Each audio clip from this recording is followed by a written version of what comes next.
की प्रधानमंत्री आवास योजनेच्या अंतर्गत यावर्षी आपल्याला केंद्र सरकारने 6.5 लाख घरं मंजूर केली होती।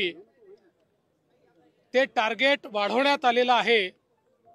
अतिरिक्त 13 लाख घरं आपल्याला देण्यात आलेली आहेत।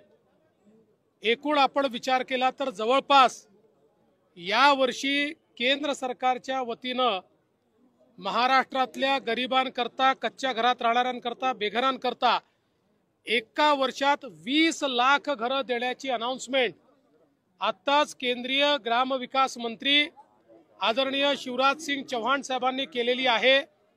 महाराष्ट्राला मोदी सरकारने दिलेली ही अत्यंत मोठी भेट आहे आणि देशाच्या इतिहासामध्ये कुठल्याच राज्याला आजपर्यंत एका दिवसात किंवा एका वर्षात इतकी घरं मिळालेली नाहीत। ती 20 लाख घरं आपल्याला मिळालेली आहेत।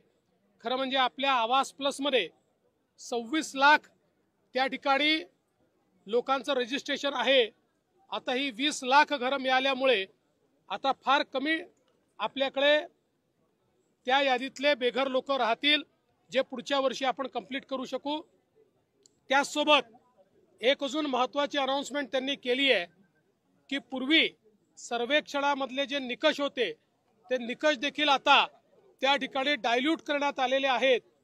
ज्यांची नावं सुटली होती आणि जे खरे बेघर आहेत, मग ते शेतकरी असो, महिला असो, अशा सगळ्यांना नव्या सर्वेक्षणामध्ये त्या ठिकाणी इन्क्लूड करण्यात येणार आहे। ती जी यादी बनेल त्या यादीतल्या लोकांनाही येत्या 5 वर्षामध्ये घरं द्यायची हा निर्णय माननीय मोदीजींनी केलेला आहे आणि तोच संकल्प आज शिवराज सिंग चौहान साहेबांनी या ठिकाणी सांगितलाय। मी महाराष्ट्राच्या वतीनं माननीय देशाचे प्रधानमंत्री मोदीजी आणि केंद्रीय ग्रामविकास मंत्री शिवराज सिंग चौहानजी या दोघांचेही मनापासून आभार मानतो की आज 20 लाख घरं त्यांनी महाराष्ट्राकरता दिली।